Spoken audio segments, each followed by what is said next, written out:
अस्सलाम वालेकुम my YouTube family. आज हम बनाने जा रहे हैं चिकन नमकीन। ये बहुत ही ऑथेंटिक रेसिपी मैं आपके साथ शेयर कर रही हूँ। इसमें बहुत ही कम इंग्रेडिएंट्स जाते हैं और ये बहुत ही लजीज बनती है। आपके घर में अगर बुज़ुर्ग हैं, बीमार हैं, आप उन्हें बना के ये खिलाएं, उन्हें बहुत पसंद आएगी ये रेसिपी। बिल्कुल कम स्पाइसेस से बनी हुई है। उसके अलावा बच्चों की भी ये बहुत फेवरेट होती है। और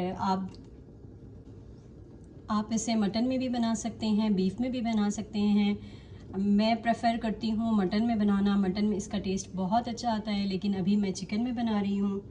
तो आप इसे ज़रूर बनाइएगा, अपना फ़ीडबैक ज़रूर मेरे साथ शेयर कीजिएगा। और चलिए बनाते हैं रेसिपी। चलिए आइए हम आज की रेसिपी स्टार्ट करते हैं। इसके लिए हमें चाहिए होगा half KG chicken, 1 table spoon कुटा हुआ लहसुन, हाफ़ टी स्पून कुटी काली मिर्च, हाफ़ टी स्पून नमक और 1 टीस्पून कुटा सूखा धनिया, 3 से 4 टेबल स्पून बटर और 3 से 4 टेबल स्पून ही ऑयल इसमें जाएगा। और पानी आपकी ज़रूरत के मुताबिक जाएगा, जितनी आपने ग्रेवी रखनी है। तो चलिए स्टार्ट करते हैं। सबसे पहले हमने पैन में ऑयल शामिल कर दिया, 3 से 4 टेबल स्पून। इसके बाद हमने गार्लिक पेस्ट डालना है।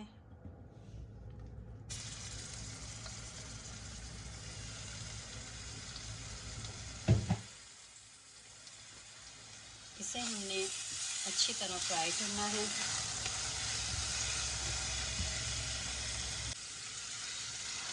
गार्लिक को हमने इतना फ्राई करना है कि ये इसकी रॉ स्मेल ख़त्म हो जाए और ये ब्राउन ना हो। बस इसका रॉपन ख़त्म करना है इसको ब्राउन नहीं करना। वो आपको खुद ही अंदाज़ा हो जाएगा, जब आप इसको फ्राई कर रहे होंगे तो आपको खुद ही अंदाज़ा हो जाएगा।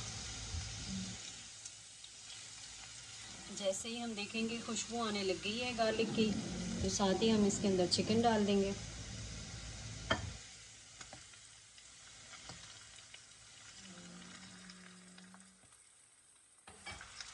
चिकन डालने के बाद हमने इसे अच्छी तरह 2 से 3 मिनट गार्लिक और ऑयल के साथ हमने इसे फ्राई करना है।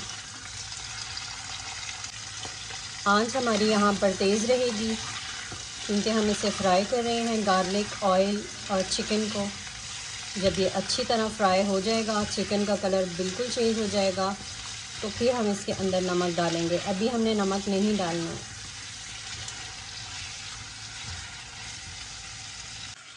अभी यहाँ देखिए हमारे चिकन का कलर चेंज हो चुका है। ये देखिए, इसके अंदर अब हम नमक शामिल करेंगे। नमक शामिल करने के बाद इसे 1 से 2 बार चलाना है।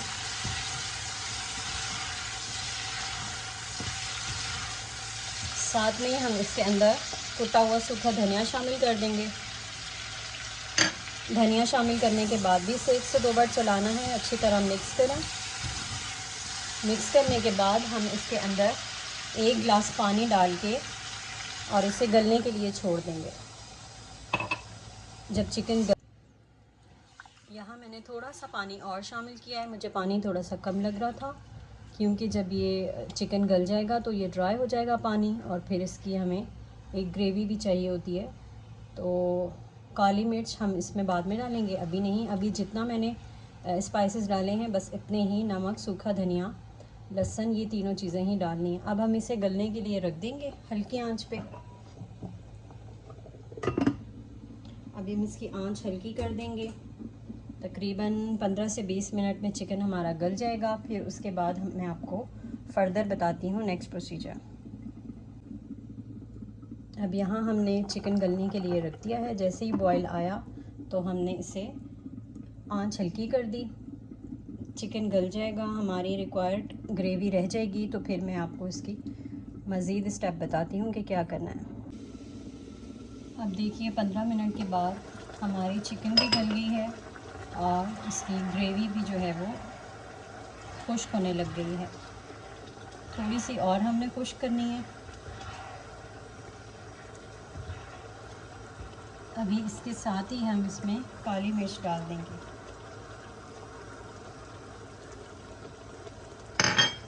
काली मिर्च डालने के बाद इसे हम मिक्स करते हैं।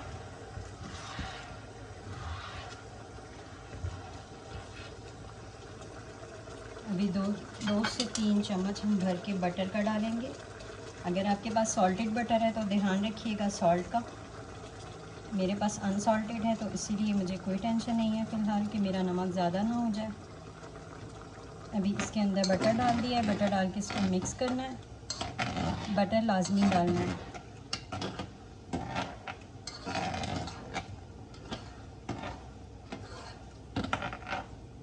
यहाँ पे अब हम इसे मज़ीद 5 मिनट दम देंगे। उसमें हमारी ग्रेवी भी थोड़ी सी गाढ़ी हो जाएगी, ऑयल भी ऊपर आ जाएगा और हमारे चिकन नमकीन तैयार है।